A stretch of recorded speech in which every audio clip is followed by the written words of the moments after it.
I'm Jay Barney. I'm the Presidential Professor of Strategic Management, and I hold the Lassonde Chair of Social Entrepreneurship at the Eccles School of Business at the University of Utah.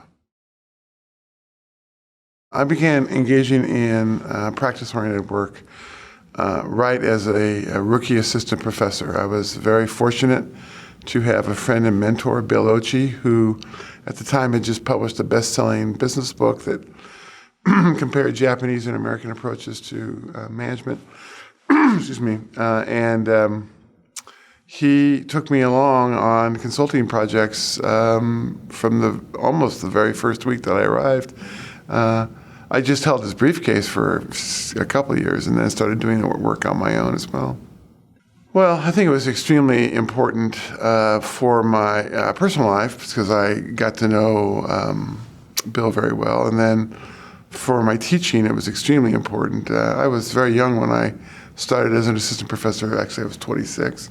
And I had no real experience in real organizations, having come just from the PhD program.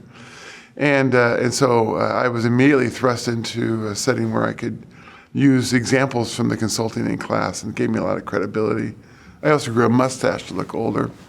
I don't find that I need that any longer to look older. Anyway, and intellectually, it was extremely important because I observed a set of problems that that the current theory that I knew, which was pretty limited at the time, wasn't really able to address in a very interesting way.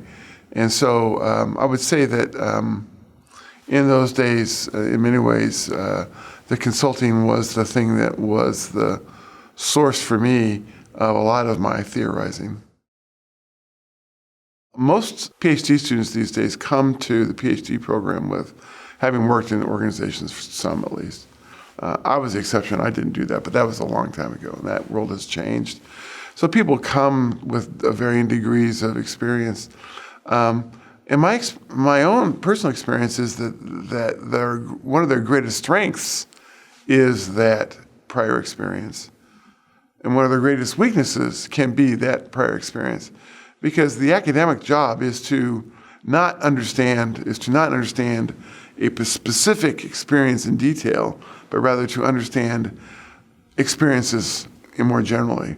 And sometimes we can get so caught up in the specifics of our experience that we lose track of the generalizability of that experience. I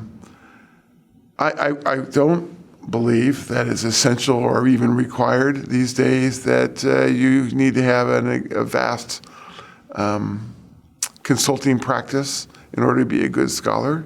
If that was true, then most people wouldn't have a chance to be a good scholar, because I think relatively few people have relatively aggressive consulting practices. Consulting is very time-consuming. Time is very valuable, especially for junior faculty. It's a thing you don't have as you feel the pressures to publish and then to get promoted. So I think that it's helpful and can be a complementary skill and capability. But I wouldn't say it's a requirement these days. I don't think it's ever really been a requirement to be a good scholar. All that said, if you can get experience in real organizations, and if you can embed that experience in your theoretical development, empirical development, then that's going to have a positive impact. I knew CK well. He was a friend of mine.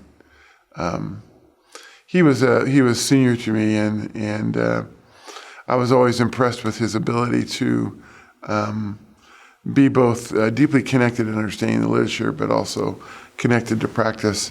He had this ability to be able to see a business situation for what it was, and in a very insightful and powerful way to make suggestions and generate ideas.